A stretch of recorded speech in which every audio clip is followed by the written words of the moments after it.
नमस्कार मित्रांनो, दुहेरी माझा मितवा मालिकेच्या आजच्या भागामध्ये आता लावण्या ईश्वरीला म्हणते की ईश्वरी, आय नो की तुला हे सगळं माझं नाटक वाटत असेल. हे जे सगळं काही मी करते तुला वाटत असेल की मी मुद्दाम करते, बट बिलीव्ह मी ईश्वरी, खरंच हे माझं खोटं नाटक नाहीये. खरंच मी जे काही करते ते खरंच मला खूप गिल्टी वाटतंय म्हणून करते. यार प्लीज मला माफ कर. प्लीज यार, असं करू नकोस. असं ती रडत दोघांना म्हणत असते. त्यावेळेला अर्णव म्हणतो की झालं असेल तुझं हे सगळं नाटक करून तर गप्प बस आणि प्लीज इथून निघून जा. त्यावेळेला मग आता लगेचच लावण्य म्हणते की जाणार तर आहे यार, तुझ्या आयुष्यातूनच नाही फक्त तर या जगातूनच मी जाणार आहे. असं म्हटल्यावर सगळे तिच्याकडे बघत राहतात. तेव्हा मामी म्हणते की लावण्या, अगं असं काहीतरी वेड्यासारखं बोलू नकोस तू, गप्प बस. आणि अर्णव, तू तरी समजाव ना तिला, असं काहीतरी बोलायला नको ती म्हणून. आणि तिने जर स्वतःचं बरं वाईट काही करून घेतलं स्वतःच्या जीवाचं तर मग काय करणार आहोत आपण. त्यावेळेला मग लगेच अर्णव म्हणतो की तिला काय करायचे तिच्या लाईफचं तिला करू दे, आय जस्ट डोंट केअर, मला काहीच फरक पडत नाही. असं म्हटल्यावर लावण्या अगदी गप्प बघतच राहते. त्यावेळेला मग आता लगेचच ईश्वरी म्हणते की अर्णव सर, एक मिनिट. तेव्हा मग लावण्याला असं बघितल्यानंतर मामा म्हणतो की लावण्या, काय बोलणार आणखी आणि तुला कसं माफ करणार सांग ना. तेव्हा ती म्हणते की यार मला माफ कर. तेव्हा मामा म्हणतो की नाही, तू जे काही केलेस ना लावण्या, त्यावरून तुला कधीच माफ करू शकणार नाही. आकाश म्हणतो की येस लावण्या, तू ज्या लेवलला जाऊन वागलीस ना दादासोबत, आणि कोणीही तुला अशा प्रकारे माफ करू शकणार नाही. तुझ्याकडून खूप मोठी चूक घडली आहे आणि तू जे केलंयस ना ते खरं तर एक गुन्हा होता, असं आकाश बोलून दाखवतो. त्यावेळेला लावण्या रडत असते आणि नंतर मग लावण्या ज्या प्रकारे अगदी स्वतःला गिल्टी दाखवत असते आणि डोळ्यातून पाणी गळत असते, त्यावेळेला ईश्वरी म्हणते की अर्णव सर, तुम्ही प्लीज लावण्या मॅडमला माफ करून टाका. तेव्हा अर्णव म्हणतो की what miss Indore, are you mad, तू काय बोलतेस, तुझं तुला तरी कळतंय का. तेव्हा ईश्वरी म्हणते की हो सर, मी जे काही बोलते ते अगदी विचार करूनच बोलते, तुम्ही प्लीज या लावण्या मॅमला माफ करून टाका. त्यावेळेला असं म्हटल्यानंतर अर्णव म्हणतो की मिस इंदोर, तुला माहिती नाहीये, प्लीज त्यामुळे तू या सगळ्यात बोलू नकोस.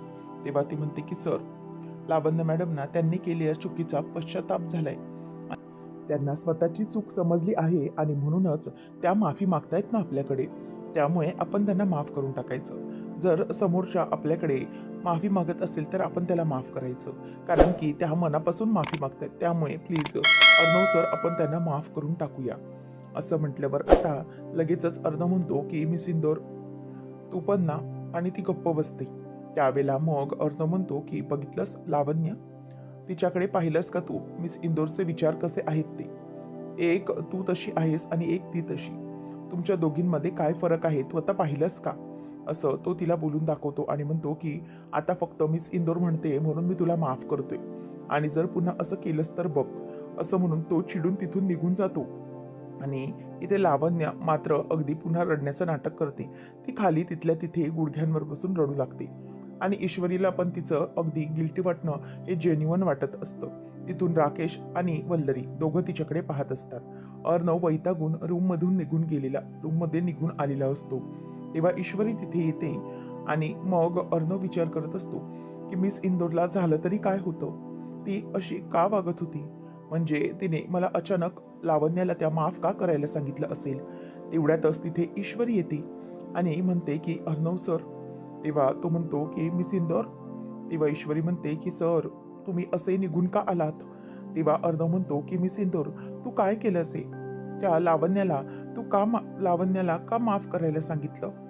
तुझ्यामुळे मला तिला माफ करायला लागलं. मला तिच्याशी खरं तर बोलायचंही नाहीये कधी, तिचा चेहराही पाहण्याची इच्छा नाहीये माझी.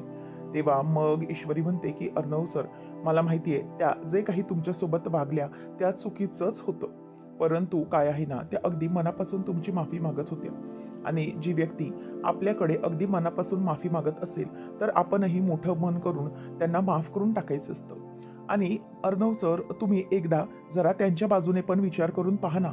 म्हणजे मला हे सांगायचं आहे की लावण्य मॅडम असं का वागतायत ना, त्याच्या मागचं पण एक कारण आहे.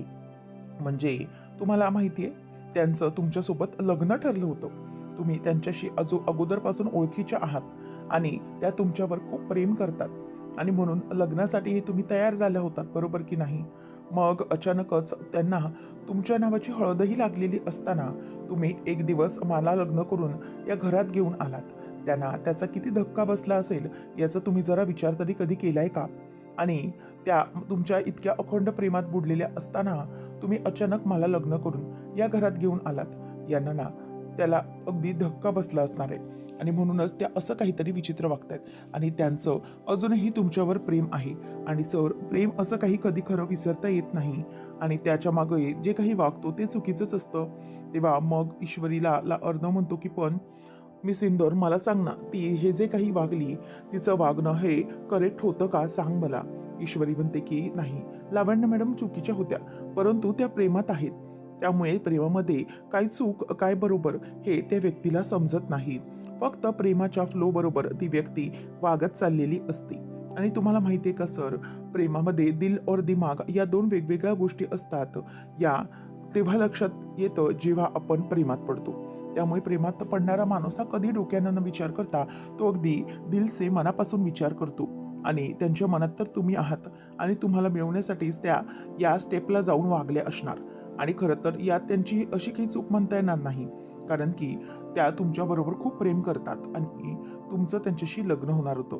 आणि आपल्या प्रेमा म्हणजे आपण ज्याच्यावर प्रेम करतो ती व्यक्ती दुसऱ्याबरोबर दिसली की ती जलन होत राहते, असं त्यांच्याबरोबर झालं असतं. तेव्हा मग ईश्वरी म्हणते की असंच असतं. म्हणूनच माणूस प्रेमात पडल्यावर वाटेल ते करायला तयार असतो. त्याच्या मागे काहीही लॉजिक नसतं आणि जो त्या व्यक्तीला जे करेक्ट वाटतं आपल्या व्यक्तीसाठी ते तो करत चाललेला असतो. ईश्वरी हे सगळं बोलल्यानंतर अर्णव म्हणतो की मिस इंदौर, मला सांग, तू कधी कुणाच्या प्रेमात पडली आहेस का? तेव्हा मग ईश्वरी जरा दचकते आणि म्हणते की का, असं का विचारताय तुम्ही मला सर? तेव्हा मग तो म्हणतो की तसं नाही मिस इंदौर, तू प्रेमाबद्दल असं बोललीस जसं की काय तू प्रेमात अगदी PhDच केली आहेस की काय? तेव्हा ईश्वरी म्हणते की नाही, असं काही नाहीये, म्हणजे कसं आहे ना, आपल्याला समजून येतं ना. तेव्हा मग अर्णव म्हणतो की मिस इंदौर, म्हणजे तू कधी कोणाच्या प्रेमात पडली नाही? ती म्हणते की नाही, तसं काही नाही. तेव्हा मग अर्णव म्हणतो की मिस इंदौर, मग बघ ना करून, बघ पडून प्रेमात कसं वाटतं ते, आणि एकदा ट्राय करून बघ, काय सांगतोय मी.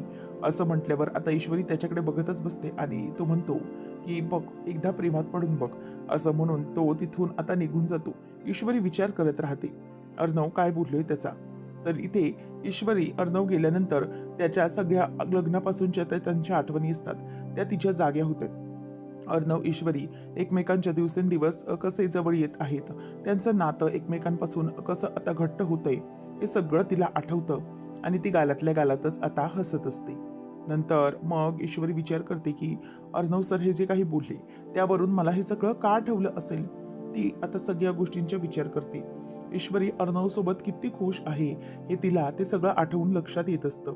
आता ईश्वरी गालातच असते आणि ती म्हणते की अर्णव सर मला जे काही बोलले त्याचा आम्ही विचार करू लागली का, आणि खरंच मी आता जे सर म्हणते ते घडतंय का, असं म्हणून तिला आता त्याच बाबतीत टेन्शन येऊ लागतं. ईश्वरी मनातल्या मनातच आता विचार करायला लागलेली असते. काय करावं हे तिला काहीही सुचत नसतं. नंतर मग ईश्वरी म्हणते की नाही, अर्णव सर जे काही बोलतायत ना ते अगदी बरोबर बोलतायत.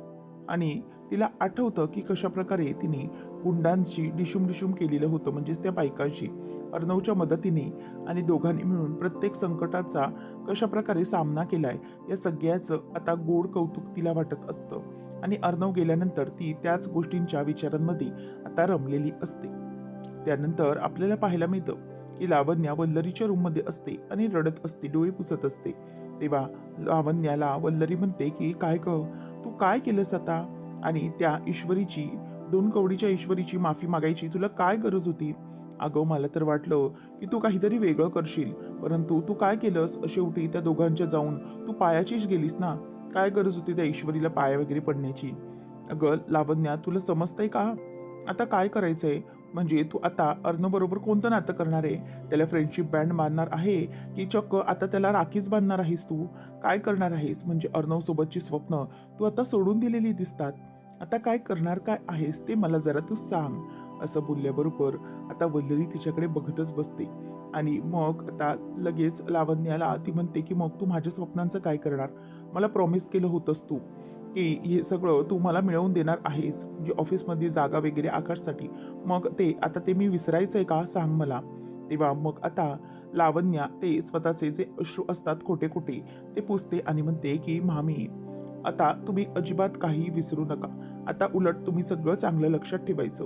तेव्हा लावण्य म्हणते की अहो, अशा बघताय काय, आपलं जे काही मोटिव्ह आहे ते कधी विसरणार नाहीये. आणि ही लावण्या जरी ही 2 पावलं मागे आलेली असली तरीही तिचं जे मेन गोल आहे ते ती विसरलेली नाही.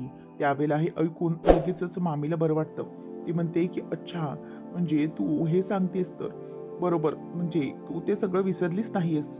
तेव्हा लावण्य म्हणते की मामी, नाही, मी काही विसरली नाहीये. मला सगळं लक्षात आहे. फक्त मी माझ्या वागण्याची गती बदललेली आहे, म्हणजेच मी माझं टाईप बदललंय. मी फक्त रडून दाखवले, ते पण माझ्या फायद्यासाठी. आणि तुम्हाला माहिती आहे का मामी, यावेळेला AR माझ्यावर खूप चिडला होता आणि मला माहीत होतं की तो मला माफ करणार नाही आणि त्यासाठी मला हे सगळे नाटक करावे लागले. हे सगळं नाटक होतं. असं म्हटल्यावर आता लगेचच वल्लरी खुश होते आणि म्हणते की फायनली मला असं वाटलं की हे सगळं तू काही खरं करतेस की काय, म्हणजे त्या ईश्वरीची खरंच माफी मागतेस की काय. तेव्हा आता लावण्य म्हणते की नो वे, त्या मिडल क्लासची माफी मी फक्त नाटक करण्यासाठी वापरली, ते पण अर्णवचा वापर करण्यासाठी. त्यावेळेला आता तिथून राकेश टाळ्या वाजवत आतमध्ये येतो आणि म्हणतो की खरंच वल्लरी मामी, बघितलं ना, लावण्याला मानलं पाहिजे बरं का, एक नंबर ऍक्टिंग केली बरं का तिने. तेव्हा आता लगेचच लावण्य बोलून दाखवते की जीज, तुम्ही पण काय मला लाजवताय. खरं तर आता मामींना सांगायला काहीच हरकत नाहीये की हा सगळा प्लॅन ऑफ ऍक्शन हा सगळा आपल्या जिजूंचा होता. त्यांनी मला सांगितलेलं तसं सगळं मी केलं आणि तो प्लॅन अगदी सक्सेसफुल झाला. असे आपण जिंकलो, अर्णवने मला माफ केलं. त्यावेळेला आता लगेचच पुढे राकेश म्हणतो की हो, मला माहित होतं की जे काही वागले ना त्यामुळे अर्णव तिच्यावर खूप चिडणार आणि तो तिला सहजासहजी माफ करणार नाही. आणि त्याचमुळे मी तिला हे सगळं करायला सांगितलं. कसं आहे ना, आपल्याला जे काही करायचंय, आपली बाजू ही सत्याच्या बाजूने आहे, म्हणजे आपली लढाई ही सत्याची आहे. त्यामुळे त्या ईश्वरीला घराबाहेर काढण्यासाठी आपल्याला जे जे काही करता येईल ते सगळं आपण करायचं. आता पुढे काय करायचं ते लावण्या तू ठरव, असं तो म्हणायला लागतो. नंतर इथे अंजली ही बाहेर बसलेली असते तेव्हा ईश्वरीचं वागणं तिला आठवतं. लावण्या इतकी तिच्याबरोबर वाईट वागूनही ती अर्णवला सांगते की तू तिला माफ कर, म्हणजेच लावण्याला माफ कर. ईश्वरीचा तो स्वभाव अंजलीला खूप आवडलेला असतो. तर अर्णव जात असताना त्याचं लक्ष ताईकडे जातं. तो म्हणतो की ताई, इथे तू एकटी काय बसली. तेव्हा अंजली म्हणते की जरा ये ना, बस इथे. आता तो पण तिच्या बाजूला जाऊन बसतो आणि मग ती म्हणते की अरे, विचार करत होते ईश्वरीचा. तेव्हा मग तो म्हणतो की काय झालंय ताई. तेव्हा अंजली म्हणते की अरे, मगाशी बघितलंस ना, ईश्वरीचं एक वेगळंच रूप आपल्या समोर आलं ना रे आज. म्हणजे ती लावण्या तिच्यासोबत किती वाईट वागते, किती वाईट वागत आली आहे पहिल्यापासून, परंतु तरीही ईश्वरीने तिला तुला माफ करायला सांगितलं. बघितलं ना, म्हणजे ईश्वरी किती मोठ्या मनाची आहे आपली. खरंच बिचारी खूप समंजस आहे. ती लावण्या तिला खूप त्रास देते, तरीही त्या लावण्याचं ते असं वागणं गिडगिडणं तिला आवडलं नाही आणि तिने बिचारीने माणुसकीच्या नात्याने तिला तुला माफ करायला सांगितलं.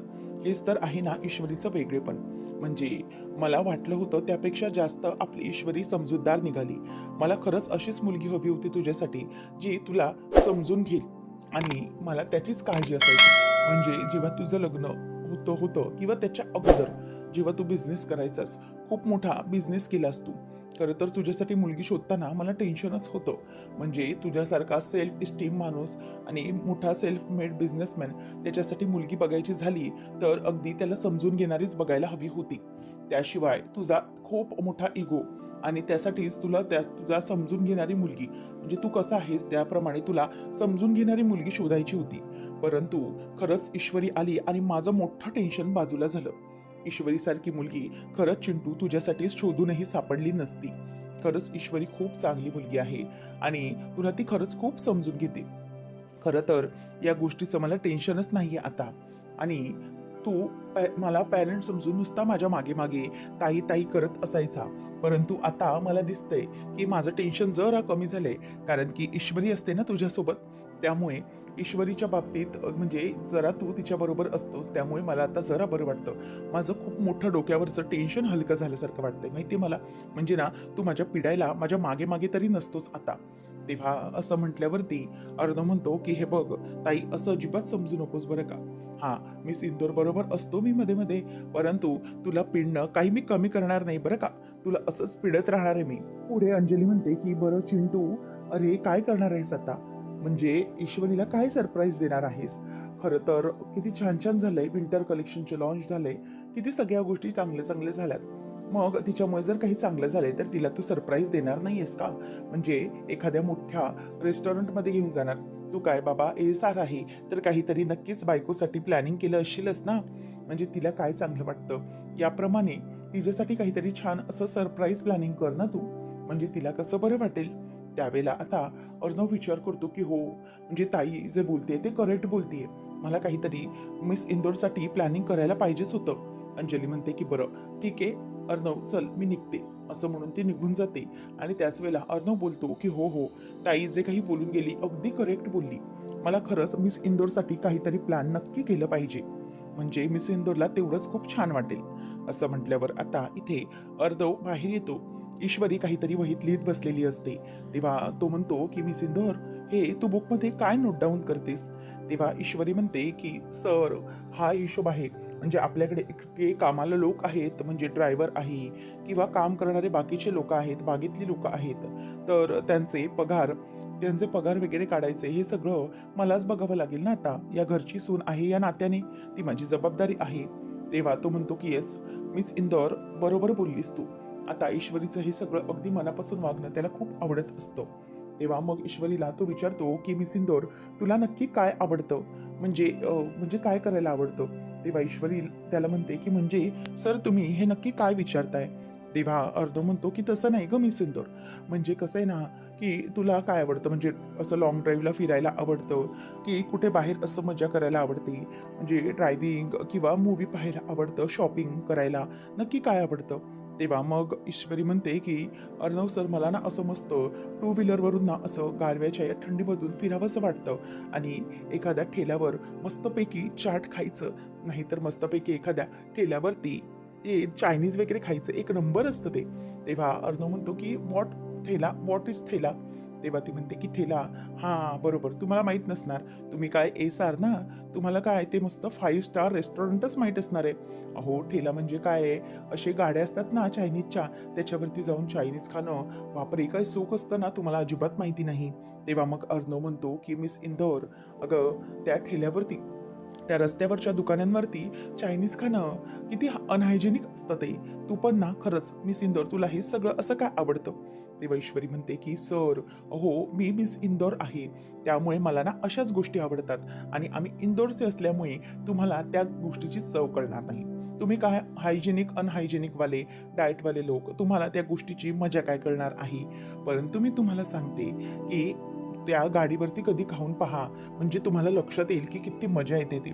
असं मस्त टू व्हीलरवरून उतरायचं आणि गरमागरम चायनीज. तेव्हा अर्णव म्हणतो की मिस इंदौर, पण ते मार्केटमध्ये उभं राहून, म्हणजे आजूबाजूला गाड्यांचा आवाज, बसायला जागा नाही आणि त्या चायनीजच्या गाडीवर उभं राहून चायनीज खायला काय मजा वाटते, मला खरंच कळत नाही.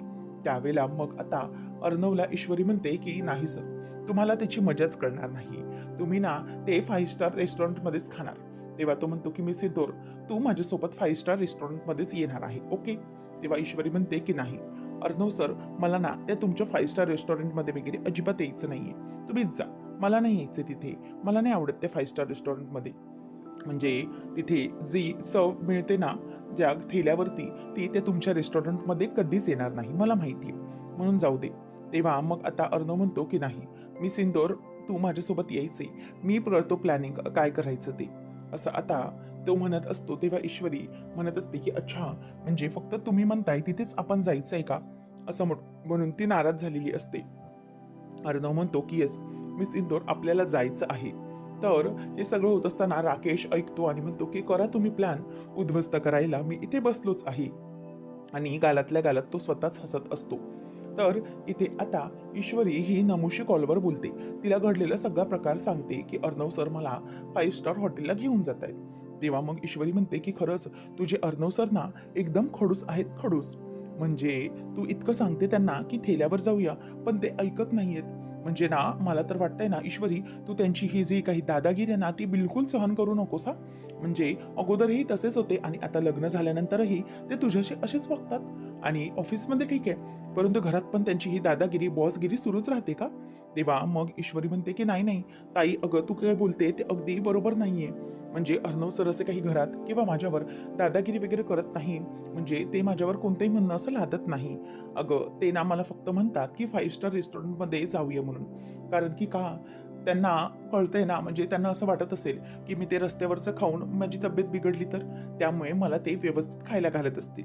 तेव्हा अंजली मात्र तिथे नम्रता गालातल्या गालात हसते. नंतर मग तरी नम्रता म्हणते की पण तरीही ते तुला तुला सरप्राईज देण्यासाठी म्हणून घेऊन जात आहेत ना फिरायला, ट्रीट द्यायला. तर त्यांनी तुझ्या मनाचा विचार करायला नको का? म्हणजे तुला काय आवडतं, काय नाही आवडत, या गोष्टींचा त्यांना विचार करायला नको का? प्रत्येक वेळेला तू त्यांच्याच मनाचं कसं वागायचं ग? तेव्हा ईश्वरी म्हणते की नाही नाही ताई, अगं असं अजिबात नाहीये. ते माझ्याही मनाचा विचार करतातच ना. आणि म्हणजे माझा विचार ते प्रत्येक वेळेला करतात ताई. आणि मी एक सांगून ठेवते हा, उगीचच मी माझ्या नवऱ्याबद्दल काही अनशंट ऐकून घेणार नाही हा. म्हणजे अर्णव सर खरंच खूप चांगले आहेत. हा म्हणजे थोडे वाईट आहेत ते. तेव्हा लगेच तिथून नम्रता म्हणते की म्हणजे हो, थोडे तर वाईट आहेतच ना ते. तेव्हा ती म्हणते, म्हणजेच ईश्वरी म्हणते की नाही, थोडे वाईट नाही आहेत, खूप चांगले आहेत ते. त्यामुळे ना प्लीज मी माझ्या नवऱ्याच्या बाबतीत काही वाईट साईट ऐकून घेणार नाही. उगीचच तू काही त्यांच्याबद्दल बोलू नकोस. मग ईश्वरीला ती म्हणते की मग आता काय करणार आहेस तू? त्यांना सांगणार आहेस का की ठेल्यावर घेऊन जायला? तेव्हा ईश्वरी म्हणते अजिबात नाही. मी जाणार आहे त्यांच्यासोबत 5 स्टार हॉटेलमध्ये. तर इथे ईश्वरी अर्णवला सांगत असते की अर्णव सर, माझं फिक्स झालंय. तेव्हा तो म्हणतो की काय? ईश्वरी म्हणते की सर, मी तुमच्यासोबत 5 स्टार हॉटेलमध्ये, 5 स्टार रेस्टॉरंटमध्ये यायला तयार आहे. हे ऐकल्यावर आता अर्णव बघतच राहतो. नंतर मग आता लावण्य म्हणत असते की ए यार, मी तुझ्यासाठी काही प्लॅनिंग करू का? म्हणजे हे जे काही करतोयस त्याच्यासाठी मी तुझ्यासाठी मस्तपैकी रेस्टॉरंटमध्ये काहीतरी छान असं सरप्राईज प्लॅन करून ठेवते, जे ईश्वरीला आवडेल. तर आता अर्णव ही ओके असं तिला फक्त मान डोलावून बोलवतो. खरं तर लावण्याच्या बाबतीत त्याला अजिबात विश्वासच नसतो. आता हे सगळं राकेश गालातच हसून बघतो, कारण की त्याने हे सगळं मुद्दाम प्लॅन केलेलं असतं. नंतर ईश्वरी अर्णव दोघंजणही टू व्हीलरवरून निघालेले असतात. तेव्हा ईश्वरी ही गाडी चालवत असते आणि मग अर्णव हा पुढे ब्रेक लावल्यामुळे पडणार असतो. ईश्वरीच्या हातावर तेवढ्यातच तो खांद्यावर हात ठेवतो. तेवढ्यात आता ईश्वरी त्याच्याकडे बघते आणि म्हणते की अर्णव सर, काहीच प्रॉब्लेम नाहीये, ठेवा तुम्ही हात, काहीच हरकत नाही, असं ती त्याला म्हणते. आता तो दोघं जणही निघालेले असतात. ईश्वरीने रस्त्यावरून गाडी काढलेली असते आणि त्याच वेळेला अर्णव म्हणतो की थांब थांब थांब, मिस इंदोर इथेच थांब. तेव्हा ईश्वरी समोर बघते आणि म्हणते की अर्णव सर इथे? तेव्हा मग लगेचच अर्णव म्हणतो, दाखवतो की हो, आपल्याला तिथे जायचं आहे. आता समोर तो ठेला असतो आणि ईश्वरी तो जेव्हा बघते तेव्हा मात्र तिला खूप आनंद होतो आणि अर्णवने ईश्वरीच्याच मनाचा विचार केलेला असतो.